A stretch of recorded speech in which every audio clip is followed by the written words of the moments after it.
Hi friends, welcome to SRJ crazy family. అందరూ ఎలా ఉన్నారు? బాగున్నారా? ఇది వచ్చేసి ఒక మంచి హెల్దీ డ్రింక్తో వచ్చేసానండి.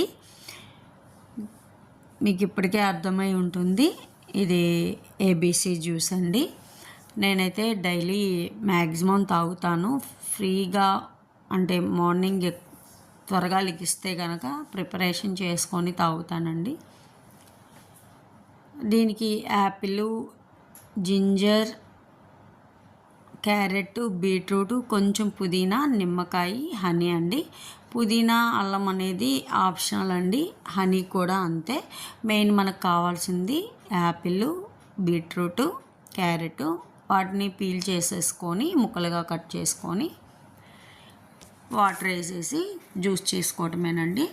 పుదీనా, అల్లం కూడా కావాలనుకుంటే చిన్న ముక్క అల్లం కూడా కట్ చేసుకొని కొంచెం పుదీనా ఆకులు వేసి గ్రైండ్ చేసుకోవటమేనండి. చూసారు కదా, ఆ జ్యూస్ని వచ్చేసి నేను ఇలా క్లాత్లోకి తీసుకొని జ్యూస్ వరకు సపరేట్ చేస్తానండి. పిప్ అంతా తీసేస్తానమాట. అంటే మనకి వేస్ట్ అనేది ఉండదండి, మొత్తం మనకి జ్యూస్ వచ్చేస్తుంది. దీంట్లో ఒక హాఫ్ లెమన్ అనేది పిండుతాను. తర్వాత కావాలి అనుకుంటే హనీ వేసుకోవచ్చండి, లేదంటే లేదు.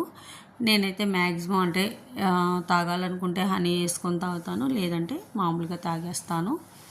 మ్యాక్సిమం డైలీ చేసుకొని తాగటానికే ట్రై చేస్తానండి. వీలైన పక్షంలో స్కిప్ చేసేస్తాను. హెల్త్ పరంగా అంటే కొంచెం స్కిన్ అనేది మంచిగా ఉంటుందండి. నేనైతే అబ్జర్వ్ చేసింది అది. వెయిట్ లాస్ అని కూడా అంటారు. కాకపోతే నేను దాంట్లో కొంచెం ఫుడ్డీనేనండి, కాబట్టి వెయిట్ లాస్ దీనికైతే కాదు. నేను స్కిన్ బాగుంటుంది, స్కిన్ టోన్ అనే దానికోసమే తాగుతున్నాను. నాకైతే మంచిగా రిజల్ట్ అయితే ఉందండి. అంటే లోపల నుంచి మనకి స్కిన్ అనేది బ్రైట్నెస్ అనేది వస్తుందన్నమాట. ఎవరైనా అంటే అందరికీ తెలుసు ఈ ఏబీసీ జ్యూస్ అనేది. నేను నా రొటీన్ కోసం నేను జ్యూస్ ఇలా తాగుతానని మీతో షేర్ చేసుకుంటున్నానండి. ఒకసారి ట్రై చేయండి. కాకపోతే ఒక 20 days అయినా ఖచ్చితంగా తాగితేనే మనకి రిజల్ట్ అనేది తెలుస్తుందండి, డైలీ తాగితే. ఓకే అండి, థ్యాంక్ యూ, బాయ్ బాయ్.